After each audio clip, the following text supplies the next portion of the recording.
شيك جا دسكفتن دنيا جرينجن شبو هريما كردستاني كو كساتيك زانايك هريما كردستاني لسر آستي جهاني دبسروكي يكتيا جهانيا زاناين مسلمان كوشي بروفيسور دكتور علي قرداغي درباره وی که جبو گوتوبیجن زیادتر لسر وی مجاره و چوانیا حل بجارتناوی وکه سروکو گرینگیا وی پوستی جبو هرما کردستان و تیروانین آوان بو اف کشین کو جهان طيب الروش حالاتنا برست هذا درباز بيشنا قال بريس بروفيسور دكتور علي قرداغي سروك يكتيا جهانية زاناين مسلمانا للدوحة قطبيش دكن جناب بروفيسور بخير بي بو كردستان 24 بيروزة بهواي سركوتنو بوستي باشتر إن شاء الله دكتور علي زور بخير بي سپاس کە لەگەڵ کوردستان 24 بێگومانەمە دەستکەوتێکی گرنگە بۆ هەرێمی کوردستان بۆ خەڵکی کوردیشی وای سەرکەوتن لە کارەکانتان بۆ دەخوازی نەمەوێ سەبارەت بە شەشەمین کۆنگرەی یەکێتی جیهانی زانایانی مسلمان و هەڵبژاردننی بەڕێستان وەکو سەرۆکی ئەو یەکێتی قسەمان بۆ بکەی وەروها باس لە چۆنیەتی بەڕێوەچوونی پرۆسی هەڵبژاردنەکە بکەن. پێشەکی زۆر سوپاسی ئێوەی بەڕێز ئەکەیت بەخێر بێ و هەروەها زۆر سوپاسێکی گەرم بۆ جەنابی سەرۆک مەسعود بەرزانی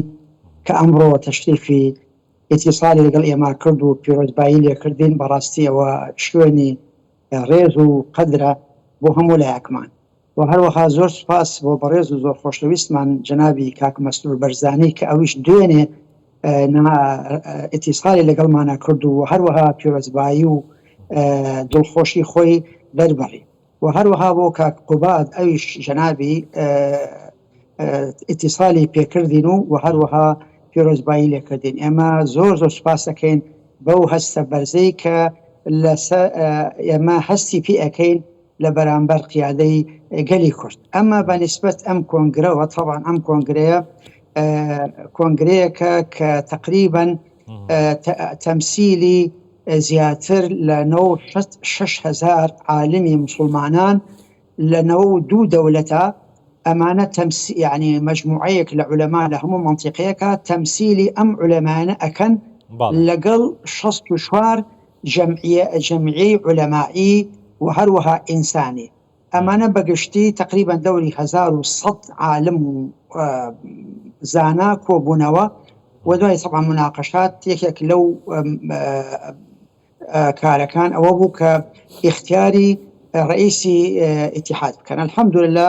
ئێمە مەجلیسی ئومەنا بە ئیجماع تەرشیحیان کردین کە وەختێکیش تەقدیر کرا بێگومان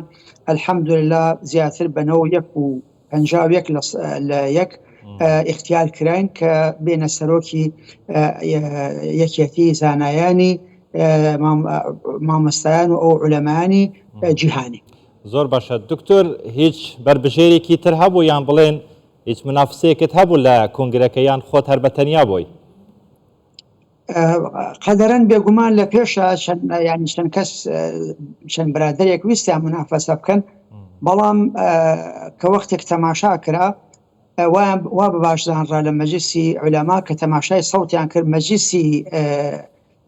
ئومەنا کە پێک هاتووە لە 49 ئەندام تەمسیلی ئەو علەمانە ئەکەن تەمان جەمعی عمومی وەکو عەرزم کردی تەمسیلی ئەو 6,000 علەما ئەکا مەجلیسی ئومەنا 49 تەمسیل ئەمانە کە وەختی کۆبوونەوە هەموو دەنگیاندا بە من بە ئیجماع کە ئەوەی کە شایانی ئەم منسەبە بێت کە فڵان کەسە ئەمەش وەکو جەنابتان فەرمووتان لە پێشەکی کە وتارەکەتانە شانازیە بۆ کوردستان و شانازیە بۆ ئێمە کەوا عالمێکی کوردی لەسەر مستەوای هەموو عالم 92 دەولە اختیار بکرێ بە ئیجماع و هەروەها دوایی دەنگێکی زۆریش بێنێ لە کاتی ئینتیخاباتدا. بەڵێ دکتۆر علی وەکو خۆشتان ئاماژەتان پێکرد بەڕێستان زیاتر لە 91% دەنگی بەشداربوانی کۆنگرەکەتان بەدەست هێنا ئەمە پێگەیەکی زۆر گرنگ ئەم یەکێتیە بۆ کورد ئەم پێگەیە چەندە گرنگە بەڕێزت لەو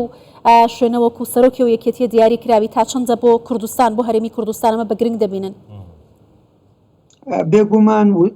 بوونی شخصێتێکی کوردی کە ئەتیزازەکە بە کوردایەتی خۆی و ئیستەش ناوەکەی هەر عەلی قەرەداغیە کە قەرەداغیش شارێکە لە شارە خۆشەویستەکانی کوردستان ئەمە خۆی بۆ خۆی بەڵگەیەکی گەورەیە بەڕاستەکەی من ئەزانم شتێکی وەکو جەنابی کاک مەسعود فەرمووی ئەمڕۆ ئێمە شانازی پێوەکەین منی شانازی ئەەکەم بە شانازەی گەلی کورد و سەرۆکی کوردستان بەم شانازەیەم ئەمە لە خودی خۆیان کارێکی و ئەزانم دەستکەوتوکی باشە دوای ئەوە بێگومان ینی ئێمە کە لە ئیتیحادا بێن ئەبێن عضویەتی ئومەمی متحیدەی مراقب تقریبا بەتەماین کەیسەکە بە زووترین کات دەستمان کرد و هەروەها عضویەتی تقریبا چەند ساڵ پێش ئێستاکێ عضویەتی منظمەی تەعاونی ئیسلامی وەکو مراقب و هەروەها لە چەند مؤسساتی دەولیە ئەم مؤسساتە دەولیانە بێگومان ئێمە گەلی خۆمان لەبیر ناکەین بە پێی توانا و بە پێی ئەوەی کە بتوانین خزمەتکەین ئینشاءالله قسوور ناکەین بە ئێزنی خوای گەورە. باشە کاک دکتۆر ناوچەکە بەگشتی یان تایبەت ڕۆژهەڵاتی ناوەڕاست بە کۆمەڵێک گۆڕانکاری و شەڕ و ئالوزیدا تێدەپەڕێتن گرنگی یەکێتی زانایانی جیهان لە کوی پرسەکانی ناوچەکە چۆن دەبینن چۆن دەتوانن ڕۆڵی خۆتان ببینن بۆ ئەوەی هەر هیچ نەبێت ئاوێک بەم ئاگرەدا بکەن کە ڕۆیدا یان دروست بووە لە ڕۆژهەڵاتی ناوەڕاست بە تایبەتی شەڕی غەزە و ئیسرائیل. ڕاست بێگومان لەبەر گرنگی ئەو شەڕی غەزە و لەگەڵ بڵێن ئیسرائیل کە ئەتیبارێک کرێ احتیلالی ئەو شوێنەی کردووە بەلا ئێمەوە گرنگێکی زۆری هەیە جا لەبەرەوە ئێمە ڕۆژێکی تایبەتیمان تەرخان کرد بۆ کۆنفراسی غەزە وەجگە لە 1100 عالمەکە تقریبا 300 شخصیەتی مەدەنی وەکو ئەوانەی کە تەمسیلی بەرلەمانی عەرەبی بەرلەمانی ئیسلامی و هەروەها بەعزە لە بەرلەمانی ئەوروپی لە هەروەها وەکو جنوبی ئەفریقیا و چەند وڵاتێکی تریش بەشداریان کرد لە کۆنفراسی غەزە کە ڕۆژی سێشەمە بوو ئەوە بوو تقریبا 30 منظەمەی گەورەی دەولی ئینسانی لەگەڵمانە بوو ئەو 30 منظەمەیە مناقەشەیان کرد ئیعلانێکی زۆر جوانان دەرخست کە پێ ئەوترێ ئیعلان الدوحە للتحالف الإنساني إعلاني دوحة بوي كوا تحالفك إنساني نكبو غزة يما اقتراحمان بو للدفاع عن المظلومين أم إعلانية يما بسي منظمي قورة دسما فكرت من وأزانم يما استاكيت هر أمره تقريبا دوري شخص حفتا نامما بيقيشتوها ئێمە ئەزانین کە بگەینە 365 بەپێی تەقدیراتی ئەو برایانە 365 منظمەی دەولی کە ئەم منظمەیە تشکیل ئەبێ کە پێوتی ئیعلان الدوحە للتحالف الإنساني من ئەزانم ئەوە کارێکە زۆر زۆر ڕێکوپێکە نەک بۆ غەزە ئێمە ئێستاکێ بۆ غەزەیە بەڵام من اقتراحم کرد و اقتراحەکەیان بەلاوە پەسەند بوو وتمان بە ناوی هەموو مەزلومێک بێت بۆ ئەم ئیعلانە مستەمر بێت ئەمە ئەزانم ئەمە مەزلومەتی شعبی کوردیشی تابێت ئەگەر خوانە خواتە زوڵمان لێکرا ئێمە ئەو منظەمەمان هەیە کە منظەمەیەکی عالەمیە بەڵێ جەنابەت فەرمووی بە شێوەیەکی گشتی باسی مەزلومیەت دەکەین لە هەموو جیهان تایبەت لە ڕۆژهەڵاتی ناوەڕاستە با باسی مەزلومیەتی خۆمان بکەین مەزلومەتی کورد بکەین ینی ئەگەر زۆریش باس نەکەین 100 ساڵ لەمە دوای تا ئێستاش زوڵم لە کورد دەکرێت ستەم لە کورد دەکرێتن ینی ئێستاش لەگەری بە ئەو زوڵمە هەر بەردەوامە لەلایەن حکوومەتی عێراقەوە کە لە کورد دەکرێتن تو ئاگاداری کە دەمێکە شایستەدارەکانی هەرێمی کوردستان قوتی خەڵکی هەرێمی کوردستان لەلایەن عێراقەوە بدراوە بەهۆی هەندێک بابەتی سیاسیەوە ئێستاش لەگەری بە کە ڕۆژانە موشک ئاراستەی هەرێمی کوردستان دەکرێن ئاراستەی هێزی پێشمەرگە دەکرێن ینی ڕۆڵی بەڕێستان کە لەم پێگەیە گەورەیەدا چۆن دەبێتن بۆ ئەوەی هەر هیچ نەبێتن ئەم زوڵمە کەم بکرێتەوە لەسەر هەرێمی کوردستان ئێمە وەکو تقریبا دوو ڕێگەمان هەیە بۆ شارەسەرکردنی مەزلومیەتی گەلانی جیهانی یەکێکیان ئەوەیە کە بەیانات و ئیعلانات و تەعاونی دەولی و گەیانی مەزلومیەتەکەمان بۆ مؤسساتی دەولی مؤسساتی حقوقی ئینسانی وەکو عەرزم کردی کە ئەمڕۆ 30 منظەمەی ئینسانی لەگەڵمانە بوو جگە لە منظەماتی ئیسلامی ئەمە من ئەزانم ئەمە شتێکی گەورەی خۆت جەنابتان ئەزانی زەختێکی دەولی تأثیری زۆرترە لەسەر زەختێکی مەحەلی ئەمە ناحەیەکە ناحەی دووهەم ئێمە وەسیلەیەکی تریشمانەیە کە یعنی ئەگەر استقبال بکرێت وەفد ئەچێت بۆ ئەو جیهاتانە و باسی ئەو مەزلومیەتانە ئەکا و هەروەها ئێمە مەسان بۆ زۆر شوێن مەسان بۆ مەسەلەی ئەو زوڵمەی کە هەیە مەسەرەن لە بۆ براکە ئەو برانی کە لە ڕۆهەنجا کە عزیێت ئەدرێن و کە زوڵمیان لێ ئەکرێت ئێمە نامەمان نووسی و بۆ ئەمم متحیدە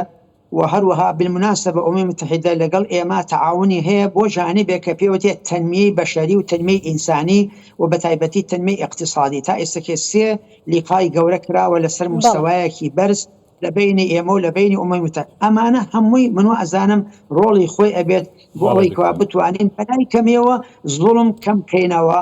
بەلای کەمیەوە زوڵمەکە بگەێنە عالەم کە مەزوڵمێک هەیە لەسەر ئەو گەلانە. بەڵێ دکتۆر لە 2004ەوە کە یەکێتی جیهانی زانایانی مسلمان دامەزرا بەڕێزی شتێکێک لە دامەزرێنەرانی ئەو یەکێتیە بوویتە تا ئێستا چه ڕۆڵێکی گرنگی گێڕاوە چۆن دەڕوانە پێگەی ئەم یەکێتیە تا ئێستاوە